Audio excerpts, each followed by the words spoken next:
And now, if you would, let me introduce you to my world record lake trout. Hey folks, do me a favor, practice CPR, catch, photo, and release. The future of fishing is truly in your hands.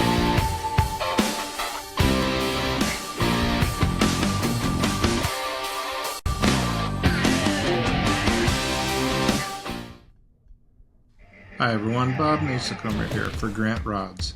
You know, musky fishing's a tough deal, and the job's not done till she's in the bag. Well, how do you do that?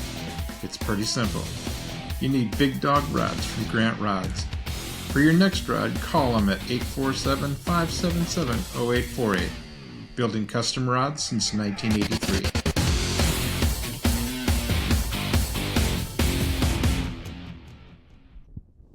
Hi everybody. Hey, listen, you're probably going to be tired of hearing my name by the time you're done watching this, but I am Bob Masacomer, and I want to welcome you to the show. I want to welcome you to a brand new type of programming.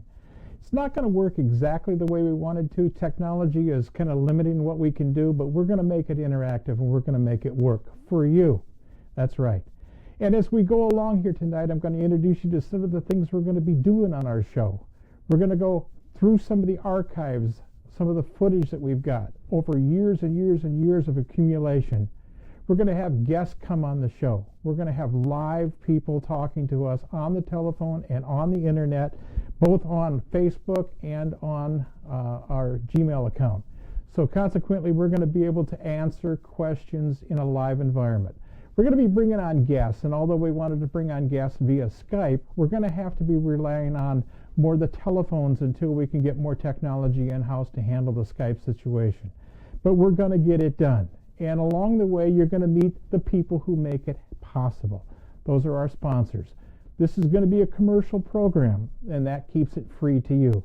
So when we bring up one of our sponsors, whether it's Grant Rods or Athabasca or Century Witch Bay, any of these, we want you just to appreciate that they're getting behind what we're doing financially and letting us come back on the air. That's a critical part. So with that being said, let me introduce you to a very, very, very dear set of friends that we've got up in Saskatchewan. And you'll know them There, on your left, you can almost see it. One of the most magnificent sights on the planet, Lake Athabasca, nestled just below the 60th parallel. Lake Athabasca hasn't changed in nearly 1,000 years with its pristine shorelines, pure crystal clear water you can actually drink, and countless fish. Boy, has she got fish, that is for everyone willing to travel to Otherside River Lodge. From the magnificent world-class northern pike that prowl these waters to the oldest and biggest lakers on the globe, Athabasca has it all. Otherside River Lodge caters to the true sportsman seeking an all-American plan guided package with 3 incredible meals a day and memories you won't find anywhere else. Records have been broken by guests at Otherside River Lodge in the past. You could be next. Book your dream trip of a lifetime to Otherside River Lodge, where fishing dreams do come true. Call Cliff or Stella toll-free at 1-877-922-0957. There. Bring her back. Oh, hold tight, hold tight. Hi everyone, Bob Masacomer here. You know, I've got a place, a very, very special place in my heart. It's Osborne Bay. Food's been excellent. Randy did a great job, the guiding service. Randy started taking us out when I was 10, and we've been catching big muskies ever The since. accommodations here are fantastic. Check out Century Lodge on Osborne Bay. Come on, bring her back. It was about a week ago, maybe 2 weeks ago, that we had planned on going live, and it didn't exactly work that way. But before that, I sat down and built a little video, something that really put into perspective what we're doing. It better describes it in a uniform way rather than me trying to dribble some language to you right now. So if you would, bear with me for a few minutes, listen to what I've got to say in this message, and it'll help guide us through the evolution of fishing sticks. It's something that I've been working on for a long, long time, and I want everybody to understand that, quite frankly, this is the future of the way we see fishing shows going. Hi everyone, Bob Masacomer, and welcome to Fishing Sticks. You know, I'm going to take just a few minutes here. I hope you'll let me to explain who I am, what this program's all about, and where I see it going. I've been fishing a long time. I got my start back in fishing with my parents, as most of us did. You would think that your dad would be the one that would drive you to the water. My mother did. My ma and I would go fishing, literally, her and I, by ourselves after work. She would come home, we'd load the car, and we'd go search out little ponds. And one time we found this pond that would blow your mind. It was full of big pike, and we for years sat there on those shorelines, caught and released those pike. Yeah, we kept a couple in those days, but we threw an awful lot of them back. It's because of my ma taking us to the shorelines of mini lakes and fishing bullheads and crappies and sunfish. I can remember driving from White Bear Lake to Chisago, and you'd have thought we had gone to Alaska and back. But that's what it's about, the adventure, and those kind of things stuck with me in a big way. That's what grew the passion I have for this sport. In the years to follow that, I was capable of, well, landing a few world records. Induction into the Hall of Fame. Created about, 40, 45 lures for the industry, including the only patented musky spinnerbait in the world. And in addition to that, maybe 15 or 20 educational videos that support all the knowledge that I've learned over the years. In 1977, I got my start in tournaments when I organized the very first ever muskie circuit called the World Professional Muskie Association. And in those days, as today, we needed support. There's a person that came forward that I will never be able to thank enough, and that's my brother Mike. We affectionately call him Uncle Buddy. Mike was there to see to it that, well, when things needed to be done or things needed to be fixed or things needed to be handled, he got it done. And let me run the tournaments. That was a huge plus. My brother's still with us today and still working side by side on some of the things that we're doing. His wife Yvonne, well, she's a card in and of herself. Yvonne keeps me straight and narrow. My wife, well, she supports everything I do. Darlene's been really good. You know, I took a little breather about 3 years, tried to get my head back on and figure out how to make this work.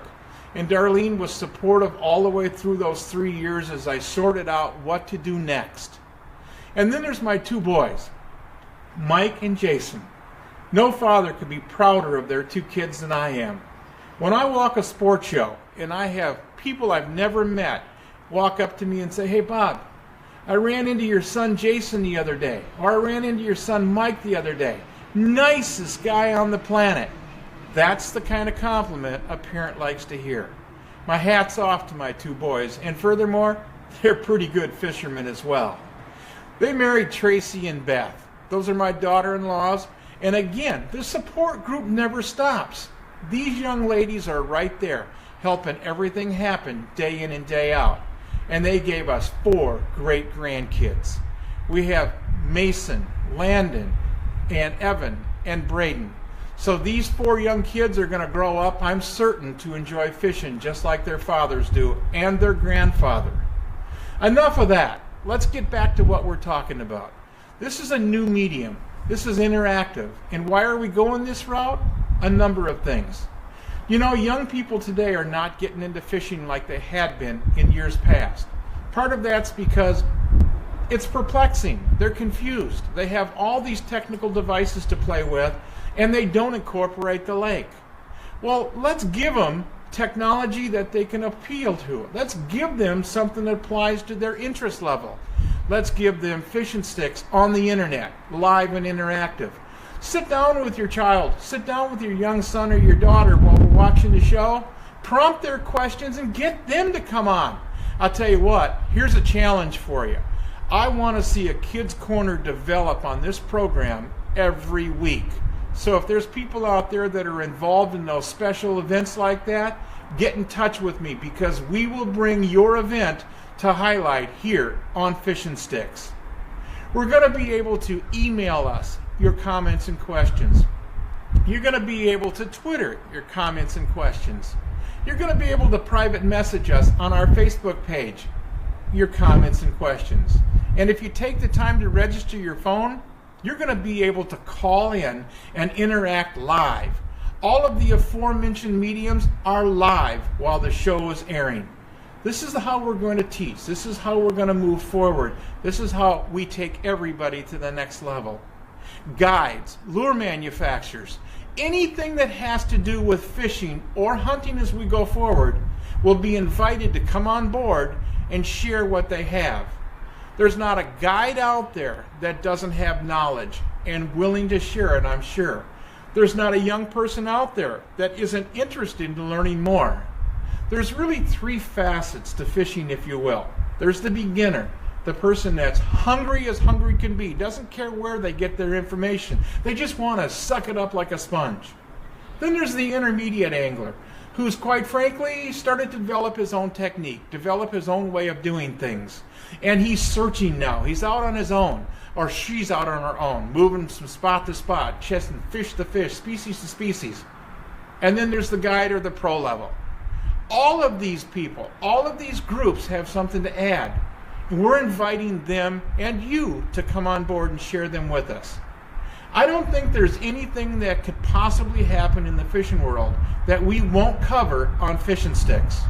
So that being said, thanks for indulging me, letting me tell you a little bit about who I am and what we're about to do. And let me take this opportunity to say, buckle up, because we're going fishing on Fish and Sticks. The summer sun never sets upon the Alaskan pike of the Unoko, in the heart of breathtaking Alaska. Evenings will be shared reliving the battles of Monster Pike. The Midnight Sun Trophy Pike Hunt is on, aboard the 67-foot luxury houseboat, and you're in command. If you're not, you should be. Contact the Midnight Sun Trophy Pike Adventures by calling 800-440-7453 or email them at mstpa50@gmail.com. Well, like I said, one of the persons that were around me for a long, long time, my brother Mike, incredible guy. He would make everything happen on time, and he would do it without ever complaining about one thing. I mentioned my wife, Darlene. I can't tell you enough about what that means to me. And Vonnie, what she does, she keeps me straight. My two boys, great. But let's step back into it, exactly what we're going to be doing. We're going to be talking about going into the archives. We're looking at video footage shot way back to right up until last year. That's the way we're going to teach. You know, we shot a totally authentic fishing show for nearly 35 years. And with that being said, we never faked a fish. We never faked a hook set. We never did anything like that. So that means when you saw us catch them on the show, we had to work for them. And every time we worked for a fish, we learned about them. And one of the things that I did among many lures that I designed and became manufacturing of was work on what the principle was. How did a lure have to perform to make it work? Well, I did the giant jackpot way back in the 80s. And quite frankly, my brother's the one that taught me how to use it. Yeah, that's right. I put it together, but he showed me how it works. Mike and I had an opportunity to fish together on a great muskie system, and as a result of that, I learned an awful lot about that fish. Here, let's just listen to what Mike has to say as we go and enjoy a little bit of hunting the Mystique. Since the dawning of angling history, anglers have been faced with the process of making decisions. Creating a virtual maze, if you will, a labyrinth of complex situations controlled by elements and solely being dictated by their current surroundings and abilities to cope with them. Regardless of the path you choose, an outcome will prevail. It could be positive or even be haunting. If I am successful, what you're about to learn today will direct you to the latter. If not, it may simply drive you over the edge, further into the musky abyss. If such a journey into the abyss is to exist, at least you will have the tools and means by which to return. Return to the real world, my world, the world of sport fishing the mighty muskie. We are blessed with challenges every day, and every day I challenge the mighty muskie, I become a better person. More knowledgeable, more aware, better prepared, and ultimately more successful. So it is with great conviction I welcome you to Hunting the Mystique Part 3.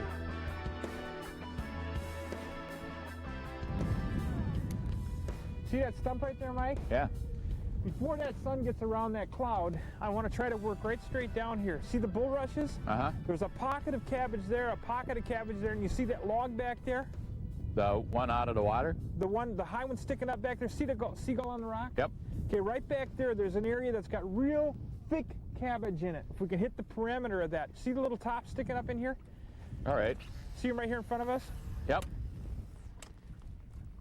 I want to try to take advantage of this before that sun comes out.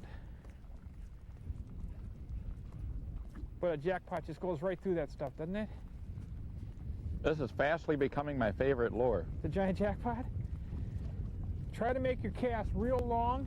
Get them back in there, because it's not going to hurt anything if you have a long cast in here. No, and that's one thing with a jackpot you can do too, is throw it into the wind. Yeah, that way you can reach back in there too, you know, where we can't get the boat, because there's stumps all over in here. And we had our... What's that? We had our tangle with stumps. Oh yeah, we don't want to be messing with any more stumps. But I want to work down here around this one stump that's right here in front of me. Uh-huh. Because there's some real good thick cabbage. What this is a huge food shelf here. And as long as it's cloudy, these fish will come up on top of this and use it. It just took us so long to work our way down here today that, you know, we're right at the end of that cloud bank. That cloud bank's going to go away and we're going to get some bright sun. What do you think about the little bit of breeze we have blowing through here? Is that... I don't think it bothers anything at all. Fact is that there's enough structure with the timber and the rocks in here. Uh-huh. Creates all kinds of little small back eddy areas these fish will lay up in there. Be a lot of fish laying in here too. It won't be just one or two. Oh, this is really good looking water. Here comes our sun. I gotta play hopscotch over the stump here. There we go. Just think if you had to jump one over the stump. Oh, no thanks. So you like the way the jackpot brings up muskies, huh? Oh. I wish a couple of them other ones I brought up would have decided to eat it. I did have that, I had that one that just rocketed on me. That fish was great. 30 seconds to sun, we're gonna get it. Well, maybe it won't make too much difference, huh? Maybe not. Great area right here, though. Fish or no fish, this is a spot that is definitely on your 10 most wanted list. Those kind of spots like that you put in your logbook of memory. You don't tell anybody about them, you just put them in your own memory.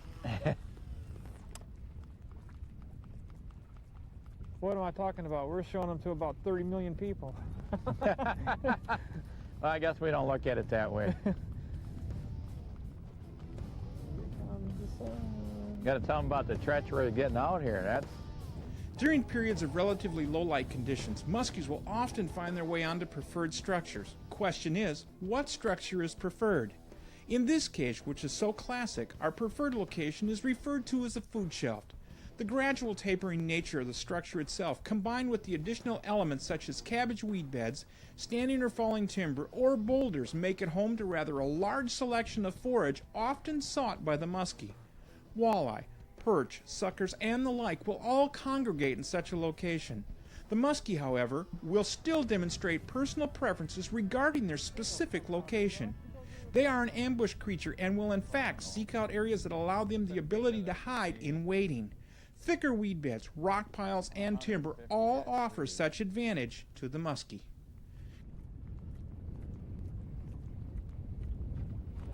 Oh, yes. Ooh, fish. Nice fish. Nice fish out there. I'll get the net.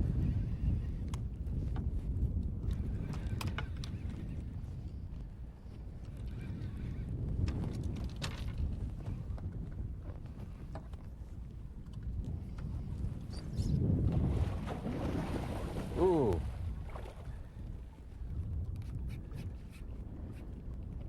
Want me to take her? Hang on. She's going below by the motor. I know, I'm going around. I'm going around. I got free spool on her. Big fish. She's fine, I just need to get around her.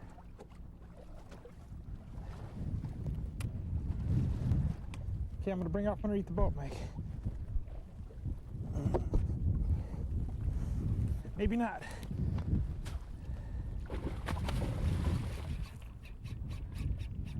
That's a big fish. Got you, huh, buddy? Yeah. I can't see her now. She's in the sun. Okay, she's coming up.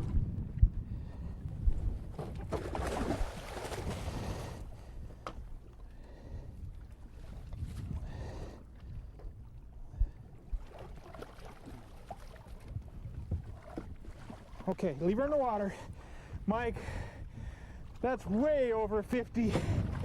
Leave her in the water. Tell you what I need to do. Just hang on to her. I got her. I I need to got turn her. us. Well, like I said, Mike's the one that actually taught me how to use a lure. Now, let's back up a minute. I designed this lure after an incident that took place on Eagle Lake, Osborne Bay, when we were fishing back in a small, shallow pocket, and I had a fish that came out that would rock your socks. This fish came out on me. I was throwing a spinnerbait, and Brian was shooting up over my shoulder, as he always did, trying to get that perfect shot. We had a little moisture coming down. It was overcast. It was cloudy. It was a classic musky day, and this gorilla came out of this cabbage rice weed bed combination. And just as it was happening, Brian turned his body just to get a better shot on it, and when he did, his foot chirped on the floor. That stopped that fish as if it were hitting a brick wall. I went back after that, and I thought to myself, you know, that fish was there to eat. So I came back 2 or 3 different times trying to get that fish to go during the same week and couldn't get it to go. The last day we were in there, we're watching a garter snake come between those pads in the rice and the cabbage, and it was just meandering its way out. And as it was doing that, this muskie came up and hammered this big garter snake. And I went, oh my goodness, I know what I need to do. I completely vacated what was going on in my mind and started developing the jackpot at that point. As I did, we perfected the lure, got it to swing back and forth, sashay back and forth, as most of us have seen do it again and again and again. And as that was happening, we took it to the water. But we weren't being real successful with the muskies. Pike? Oh, man, we could hammer big pike, but not the muskies.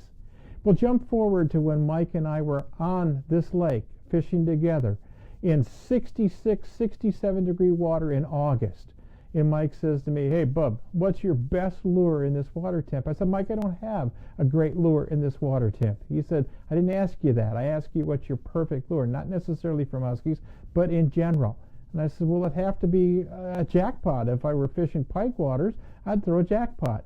So he takes this jackpot out. We pull up to this little saddle between 2 islands, nice cabbage saddle, got timber on both sides, and he starts pounding on this jackpot with a 6-foot rod, and this lure starts going kablook, kablook, kablook. And I said, no, Mike, no, just swing it back, just sashay it back. He goes, well, I'm going to do this. And he goes, kablook, kablook, kablook. And he did that about 2 or 3 times, and I caught, bam, this fish just hammers it. It's about 46, 47 inches. We boat the fish. Well, we left that spot, went to the next one, because that was a saddle fish. Well, we chose another saddle. We slid up on it. We started working it. I'm back there. I'm watching Mike, and he's just boom, working this lure. And all of a sudden, kaboom, number 2. Now, wait a minute. There's 2 of us in the boat. We're brothers. I'm older than him, maybe a little wiser than him. It took me about 10 minutes to put on another jackpot, and we moved forward. Well, I can't remember exactly how many fish we caught, but there again, you saw one of them right there. It's amazing how somebody else can teach you something, and that's what we're going to do on this show as we move forward. Once we figure out all the technology here and get people to call in and email in, and we can converse back and forth, we'll discuss some of the little idiosyncrasies, if you will, that make things work. You know, I mentioned my big fish. Well, I've got a lot of really, really big fish. And one of the places I've caught most of my big fish, especially my monster muskies, is on a place called the Lake of the Woods. And that place is Witch Bay Camp. Cool. Look at that. Oh, big fish. Big fish. This side over here? That is a 50 fish. Folks, you're seeing it right now. My 100th just came in the net at Witch Bay Camp. Holy smokes, Rocky. She ate that thing. And she did eat that thing for sure. We're also going to be able to jump into websites. This is going to be important because we're going to be able to transition through the various pages. We're going to be able to talk with our guests on the phone, guides in particular. The only thing that we have limits to is you won't be able to have an audio track on your web page. So the pages that we choose are going to have to be quiet pages. But we're going to be able to do that. Let me take you into a page real quick of a person who I admire greatly, and he's working with us on the show, which is key. That's Jim Grant Rods. Now, the truth of the matter is, if you're like I am, you're a rod fanatic. You like fishing with rods. And to be good at fishing, you're going to have a number of rods. Having one or two rods in your arsenal would be equivalent of having a golfer go to the course with a putter and nothing else. You're going to have a number of rods with you in the boat. Now, I'm throwing big dog rods from Jim Grant, and he's got a ton of rods for saltwater, freshwater, walleye, bass, muskies, northern, you name it, he makes it. Fly rods, everything. This guy makes the most incredible rods you have ever seen. And we're going to be able to go through some of these different things. Let's just cue a page here for you real quick. And we're going to be able to go right here on Jim's page, and you're going to be able to see exactly what Jim and I would be talking about. And of course, Jim's the expert in this, so with Jim on the show with us, and we're going to do this moving forward, Jim's going to be able to walk you through the things like his lifetime warranty, the actions, how he builds his rods, the components, the type of blanks he's using, the materials he's using, and the history behind the brand itself. These are all things that are going to play key. Now, next week, on next week's show, folks, we're going to be bringing on a couple of guests on next week's show. It's going to be a little bit different than what you're seeing here today. We're going to bring on somebody that's going to be talking to us about the muskie issue and the anti-stocking that's going on in Minnesota.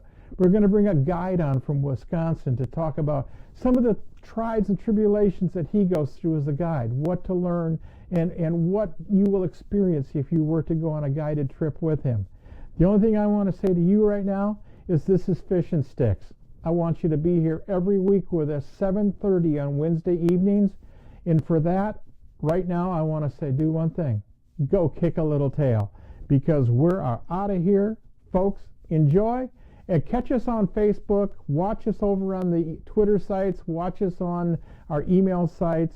And, well, just join us next Wednesday. See you later. Go kick a little tail.